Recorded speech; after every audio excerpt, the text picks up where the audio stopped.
We'll start here by doing a quick tour of our equipment. What equipment do I recommend that you have in your kitchen?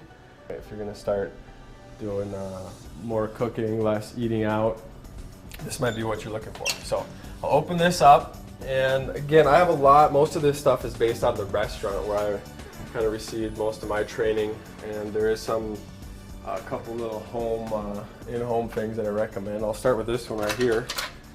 Everybody loves bacon, so this is one thing that you may have seen. Again, I'm not a big fan of these gadgets, but this one I do like. You can hang 9 pieces of bacon on here. I'll take and put some paper towel over the top so it doesn't spatter, and then this cooks in the microwave and actually makes crisp bacon.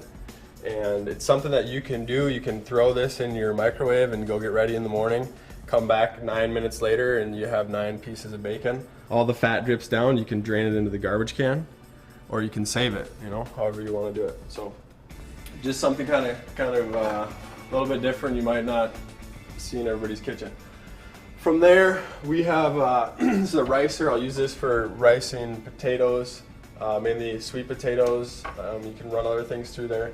I have a scale, some large nonstick saute pans, bowl selection here, both the wider, lower profile, and then some deeper bowls. Non-stick and regular saute pans in through here. We've got our soup, kind of a soup pot here, smaller soup pot or saucepan, stock pot.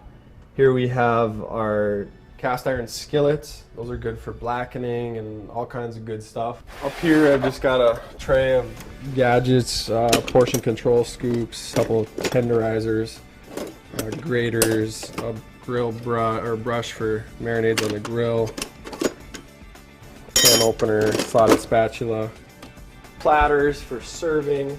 We've got a chinois and then just a regular colander. 9 by 13 inch pans, muffin pans. I use these for storing all of my make-ahead meals. This is a half hotel pan.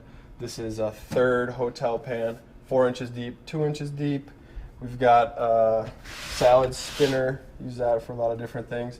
Sheet pans are go-to. Pretzel maker, I'm gonna do some experiments with that. And then another bin of goodies. I got some skewers, plastic bottles, funnels, measuring cups, salometer. That's something a little different. This we'll use to test the salt level in different, for poaching, brines and whatnot.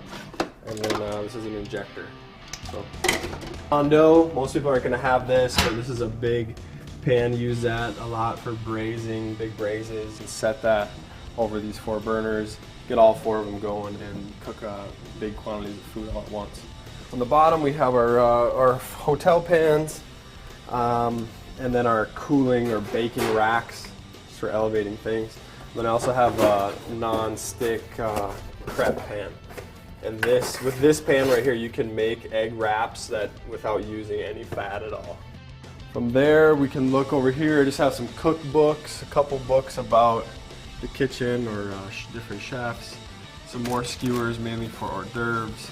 Up here, quart Ziplocs, gallon Ziplocs, latex gloves or nitrile gloves, parchment paper, foil, plastic wrap. Recipes I've collected over the years, and then this one here I definitely recommend. #1 recommended book, Food Lover's Companion. It talks about pretty much everything. This is, I think, my 3rd book. Worn out a couple of them, but they even have a newer one out now, I believe. But check that book out for sure. Towels. These are just terry cloth towels. I use these for wiping, putting under the cutting boards. Use them as a hot pad also. And then these are like flour sack towels. Use these for drying things. Really good for absorbing. I always have a bucket with some hot soapy water, scouring pads, a couple different variations, and some Dawn. I like Dawn. I'm a big fan of Dawn. Here, but paper towels. I'll get one more rack going, but we'll use those a lot for drying off our protein and just picking up quick messes. Kind of one of my luxuries. Here we have just kind of the go-to utensils we use on a regular basis. Tongs, a ladle, wooden spoons that go well with non-stick pans. So I have a lot of those. These are all bamboo. Some high heat rubber spatulas, 2 different sizes. Right, I use this one for omelets, this one for cleaning out pans and doing different things. Another slotted spatula, some scissors, a whisk. That's about all we need there.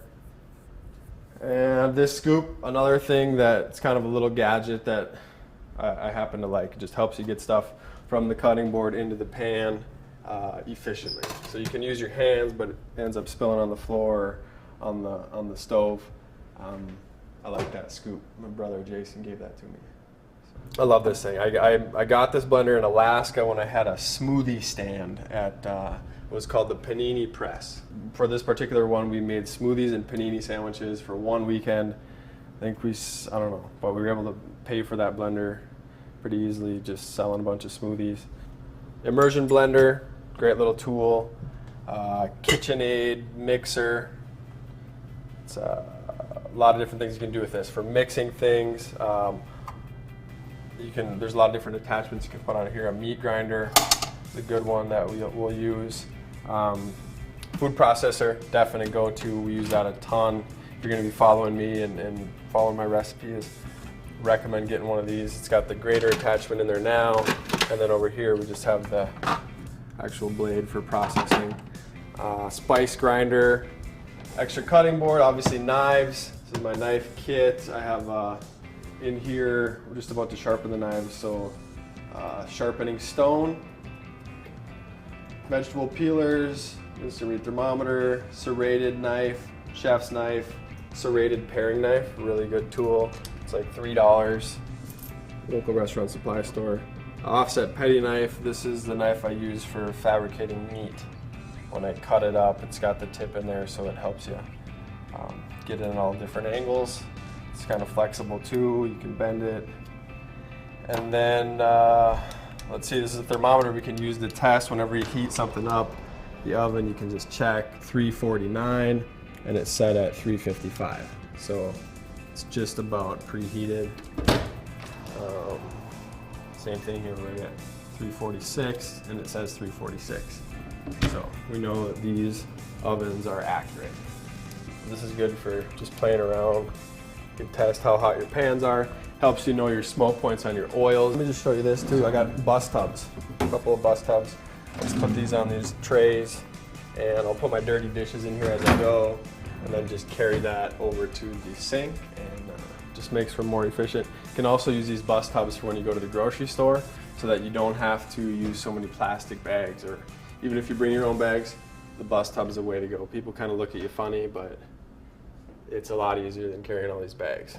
So that right there is what I'd recommend you have in your kitchen. If you're going to be following me, I will bring up different utensils and different pieces of equipment other than what you see here at times, but for a general kind of a basis to start from, this is what I recommend.